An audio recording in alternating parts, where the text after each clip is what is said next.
So we are going to go through lecture 2 today, and there are a couple things we're going to look at and discuss, which would be opportunity recognition and trends, the chaos model. We're also going to talk a little bit about what investors look for as far as who are they investing in, what are some things that they look for as far as companies and why they would invest in certain companies over others. That's the plan. Okay, so the chaos model has been around for a while. It's a framework. It's a I don't want to say a very common framework, but it is one that is quite recognized. And it basically shows the steps that people go through when they get ideas for a business venture. The first thing that you do is you got to get your idea.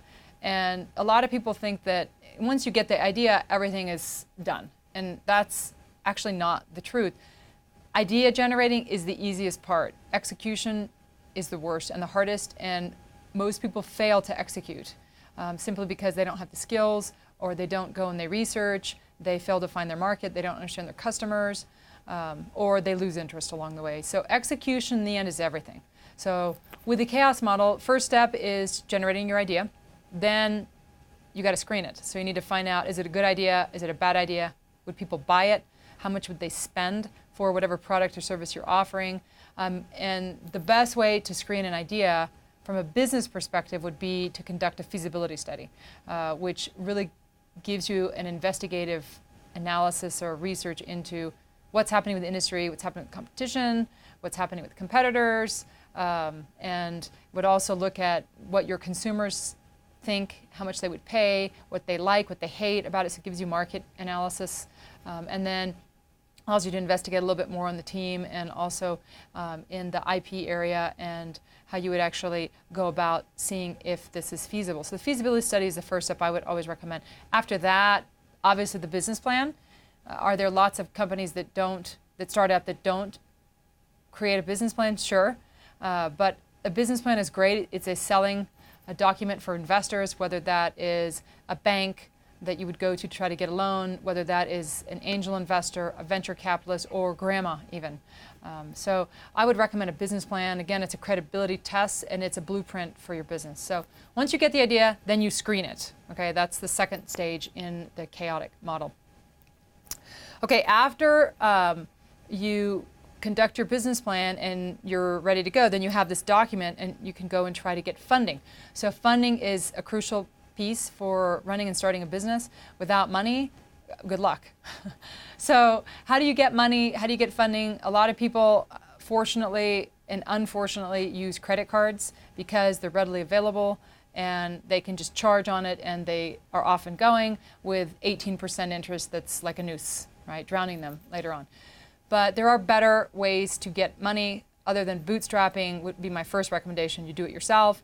After that, I would tell you to go maybe to peer-to-peer lending sites or crowdfunding sites, which we're going to talk about during the funding lectures later on down the road. So getting funding is something you need to look at very carefully, and without money, your business isn't going to get going. So get idea, screen idea, get funding. Then you get money. So you don't pay yourself $1 million salary. No, you put that in the company, and you would go and research and develop. So this is where prototyping comes in. And so you take all your ideas and the things that you have talked to your potential customers about, and you actually generate a prototype that you can carry with you, and you let them try it, sample it, taste it if it's a food type of product, and then you get feedback. And then you go back and you improve it, tweak it, till you get the prototype really good, test it some more, and that's where you go and you test the market with it, with alpha and beta testing, and you see what the market will take. And you start to generate some market interest, and you get some sales under your belt, and then you get to first customer shipment, which is where you're done, it's ready to go, you can mass produce, and you launch. And at that point, most people relax and they have a big party, but at that point, you're really starting your venture because you'll start scaling, you'll start growing, you need to expand, you have to tweak, you have to improve, launch new products, and it's really like a chaotic hell for a lot of business owners. So that's probably why they named it the chaotic model. I don't know. So that is your chaos framework that we're going to work from, right, for the semester. Okay, so I get an idea, I screen it, I write a business feasibility study, then a business plan, and then I'm going to go to get funding. So I'm going to take my document, I'm going to sell it, basically, try to sell the idea to somebody. And I go to a friend of the family, right? What would they look for? Whether it's an angel investor, which is individual people who are going and looking for investments in companies or trying to invest in companies. A venture capitalist, which is a large firm that invests millions of dollars to organizations, or an accelerator type of company like a Techstars company or Y Combinator, which they provide a boot camp, hellacious 3 months, where they throw these entrepreneurs in these boot camps and they teach them a huge amount and they network heavily and help them try to succeed and launch, but they take a little equity. The point is you have these investors, regardless of who they are, that will have to analyze whether or not this idea that you're presenting them with is one that's worth risking their money to help you get started. And again, risk for them is pretty substantial. The success rates, as we learned in the previous lectures, are pretty ugly. And remember, by year 10, on average, and again, it may change a couple percentages here and there every year, but on average, by year 10, you have 30% succeeding, 70% failing. At year 5, you have less, 60% that are failing and 40% succeeding, and by year 3 and 4, you have 1 and 2. So success rates are pretty high. Failure rates are pretty high, and success rates are not great. So an investor will look very carefully at several things before they invest. All right, so the first thing, like if you talk to David Cohen, who owns Techstars, or you talk to some venture capitalists, the first thing they'll say when you ask them, well, what do you look for when you're investing in a company, is what the heck are they doing? What problem are they solving? How are they solving it in a real world way? And how are they solving it in an innovative way? Something that hasn't been done a million times before. And are they really solving the problem? Or do they think they're solving the problem and they're causing all these other things that go along with it? So what are they doing, and is it actually solving a problem, and how is it solving a problem? So that's one of the big things they look at. In addition to that, they really focus on the team. So for them, the number one thing, and the first thing they look at, even before they look at the idea, is who the hell is the team? What have they done? What skills do they have? And specifically, what skills do they have relevant to the business venture itself? And then they look at who is the lead founder, the lead entrepreneur, the person who is the driving force for the organization, and do they think they can go the distance? So I've heard so many investors, and I do some angel investing too, where we really look at the team itself. I'd rather have an A team with a C idea than an A idea with a C team any day. Any day. Because if you put that A team in a closet, or not that you put them in a closet, but put them in a room and you tell them to go and come up with a different idea or tweak their idea, 9 times out of 10, they're going to come out with a better, improved idea. And so that's why the first thing we look at is the people, skills that they have relevant to the venture, what have they done previously, can they go the distance, how knowledgeable are they, who have they built around them, okay? And then we look at the idea. What is the idea and how is it solving a problem in a innovative, creative, unique way, right? Okay, then the other thing that most investors will want to see is, well, what have you done so far in the little bit of time that you've wanted to launch?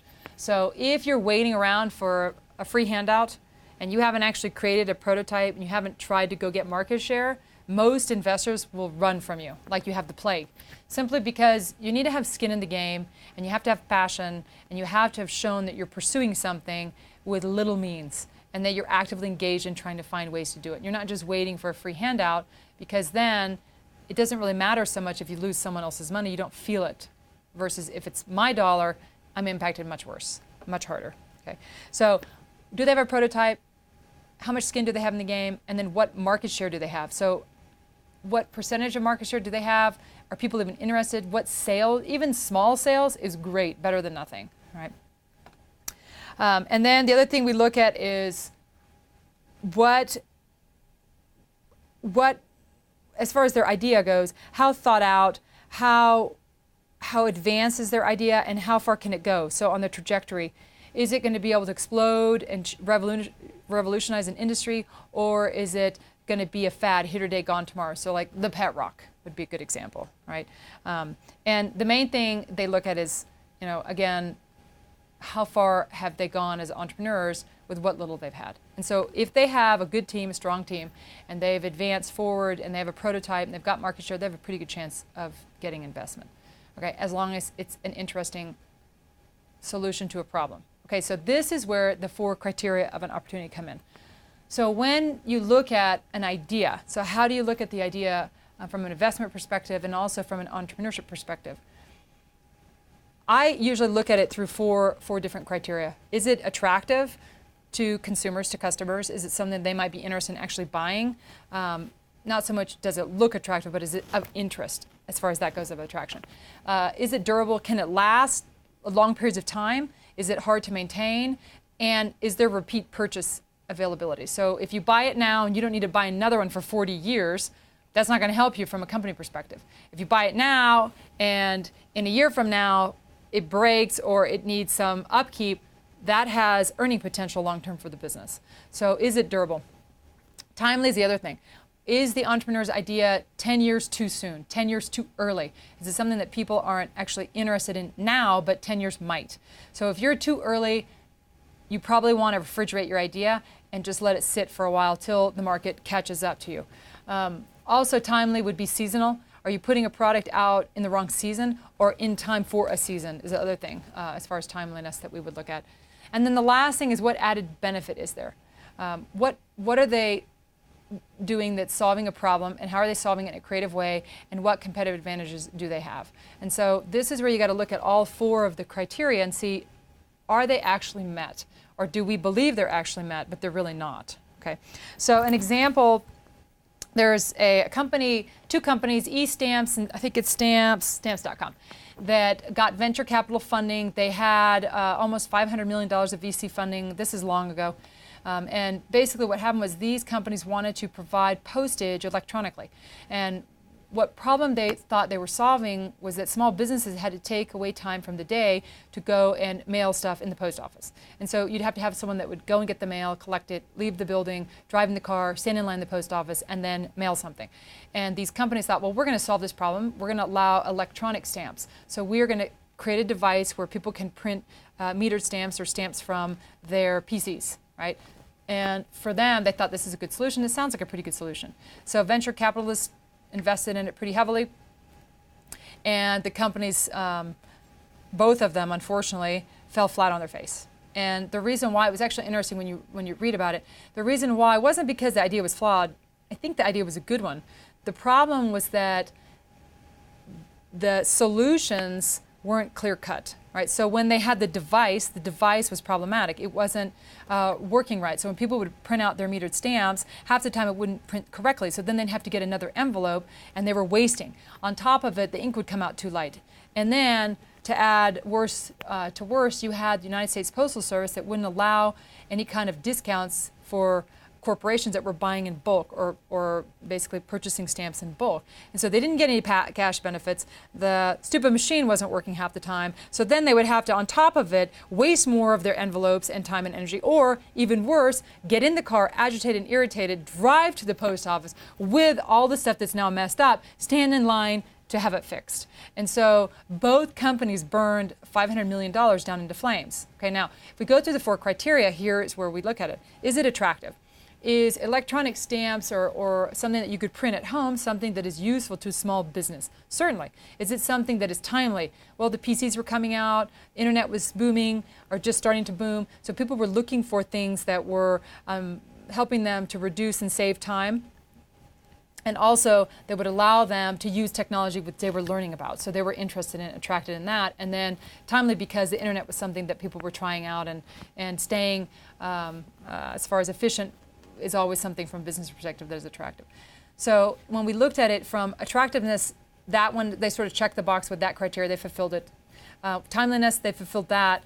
Durability, was it something they would repeat purchase or repeat use? Certainly, you'd always need to buy stamps, yes? So they would hopefully get some kind of percentage rate or some kind of a cut in whatever they were doing as a business, depending on their business model. Now, if the machine was perfect and they didn't get any kind of return from the United States Postal Service and the machine was not hard to maintain, that's when you look at durability. So durability could be a little bit questionable, and the fact that the machine was leaking all the time, it had problems, and it was a pain in the butt to fix, made it even worse for the startup owners.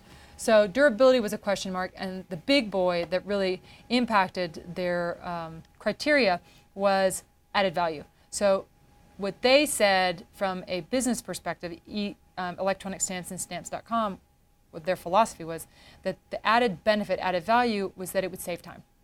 And in the end, what they found was it didn't save time, and in fact, it agitated and irritated customers. They didn't get a price point break even or save money on it, and had to go and stand in line. So both businesses were drove out. Now we see this electronic stamp idea, new and improved, on the market, different businesses, and they have really skyrocketed and done financially well. So this is where you have to look at the 4 criteria. You have to meet your 4 criteria and analyze them in an accurate and realistic manner. Okay, so we're going to use this 4 criteria of an opportunity several times as far as analyzing ideas throughout our cases this semester. Okay, and this is again another framework. Okay, so now we're going to move into opportunity recognition. And this is a question I get from a lot of students. How do you come up with ideas to start businesses, or where do you go to get ideas to start a business? And the thing is, there's ideas, possibilities everywhere, right? Most people will come up with ideas because they're using a product or a service and it's just not great, or they wish it did something else, and then the light bulb goes off. So gaps, things that they wish they had that they don't, or things that they wish a product or service would do that it doesn't. And then they go and create it. Okay, that's one place, so gaps. The other place is trends. Okay, so this is where you have to look at long-term, what's happening in the industry and what's happening in the external environments that could impact really society at large, but also provide incredible opportunities from an entrepreneurship perspective. So we're having a lot of water rights issues and crisis with water now, but especially in the future. So if you know that there might be some water right issues or water shortages, water shortage problems, that might be an area where you could create a business to capitalize on this notion. Okay, so the best place to look, in my opinion, besides unsolved problems or gaps in the market, is trends, things that are shifting and changing. So when you look at the external environmental analysis, there's 2 places to analyze it. One is the task environment, and the next one is the general environment. So the task environment is an external environment that is closest to the business itself, right? So if you imagine a big dartboard, so you have the main spotlight, right, on the dartboard. That's your business, okay? And the task environment is the bullseye. The task environment is the one that is closest to the bullseye, okay? The general environment is the one that's furthest away on the external perimeters of the board, right? So the task environment is the external environment that changes on a day-to-day basis. So it's in your face more. It's really hard to ignore what's happening in the task environment. Okay, your task environment includes your customers, it includes your suppliers, your employees, and it also includes your competitors, right? So if you see that your customers aren't coming and purchasing, it hits you very quickly and is evident like this, right? So a lot of people focus on the day-to-day task environment and they ignore the external perimeters of the dartboard. The general external environment is the one that I think is more useful as far as trending and coming up with gaps and ideas for potential ventures in the marketplace. So the external general environment is the one that is furthest away from you as a business. The nice thing about reviewing that environment is it's changing, but it's changing slower over long periods of time. So if you observe it, you can notice changes and then make shifts. Or if you ignore it, you think you're just slammed over the head, when in reality, that trend has been occurring slowly. You just didn't pay attention, right?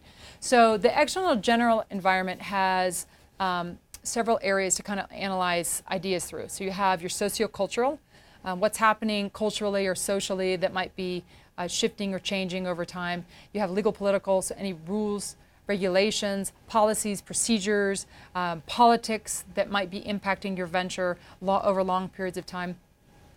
You have technological changes, so any type of tech changes, so smartphones, iPads, Kindles, electronic games, robots. These are things that are evolving and changing. Nanotechnology, biotechnology, so many of them that are changing the way that we run business and potential for the future. You have international, which is another external environment from the general area. what's happening internationally. So you could look at, people are traveling more, and we have a lot more immigration across the globe. We have more entrepreneurs across the globe, which create competition, but also allow us to compete in a better manner and provide opportunities for us to go and compete in nations that maybe we didn't compete in before. And then you have the economic environment, which would be changes economically that are occurring over time. So recessions, depressions, inflation, it could be exchange rates, anything really micro, macroeconomically that might be shifting. So the key is, when you're trying to come up with ideas, to look at trends. So I'll give you an example. Let's say that I'm looking at socioculturally what's happening, right? So if I look at the baby boomers are getting older. Right? Baby boomers are going to retire or are currently starting to retire. That means two things. One, we're going to have openings at the top levels, and there are lots of companies that are worried because the people that are coming up to try to fill those spots that the boomers will now vacate are maybe not qualified or are not ready yet or are too young or aren't as experienced. So you could then capitalize on that idea that there's a gap at the higher levels, so you could come up with a consulting company or training or things like that. The other side of that is baby boomers are aging, which means their bodies are getting older, and as you age, things happen whether you like it or not. So you could look at it from this perspective. They're going to get older, and if they have kids or if they have siblings or they have spouses, they might have to have someone caretake for them, and that might not be something that they are interested in. So you have a robot that you could create that could come and basically take care and not nanny but caretake for an individual who might not be able to get up and go to the bathroom, things that you wouldn't necessarily want your child to help you with, or you financially couldn't afford to have a caretaker live in house with you and you don't want to go into a nursing home. So an aging population comes with a lot of opportunities that you could capitalize on. Another example, we have an increased obesity problem in our country, especially in the youth. Although I just saw the latest stats yesterday where our obesity rates in our kids are just starting to go down, which is good. But the point is, our kids are heavier than they should be.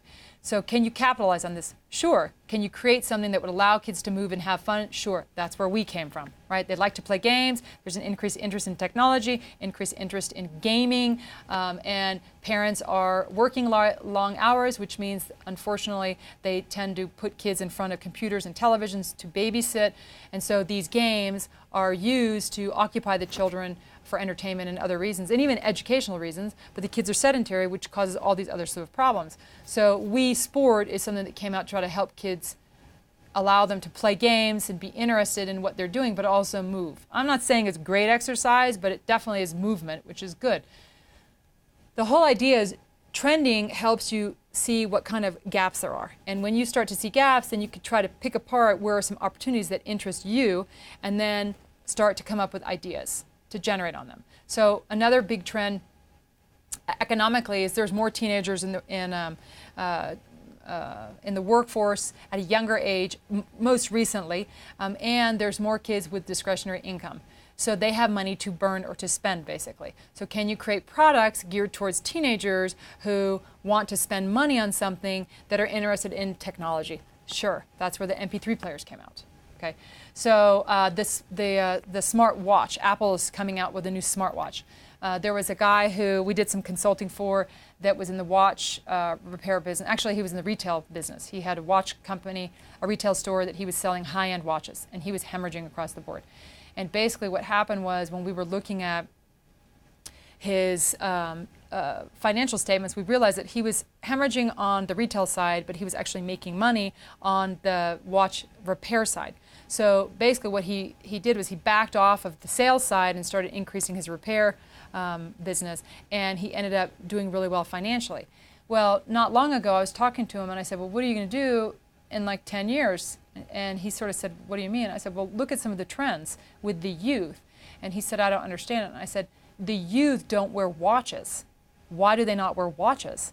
And he said, because of the phones. I'm like, exactly. They are carrying their smartphones around, and they are used to looking at their phones for the time, right, or having reminders. So I said, you're in the watch repair business, and you're relying on people bringing their watches for repair, but yet the youth aren't wearing watches. So this is where another opportunity comes out to create a watch that the youth would want that has some kind of smart capabilities, and that's what Apple is now going to do.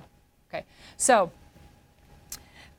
when you look at the external environmental analysis, we're going to start trending a little bit. And so the next step for us in class is to go to the discussion forum, and we are going to start to look at some of the trends, and we're going to start analyzing and discussing them together. So the next step for you would be to go to the discussion forums, and we will analyze some of the external environmental trends.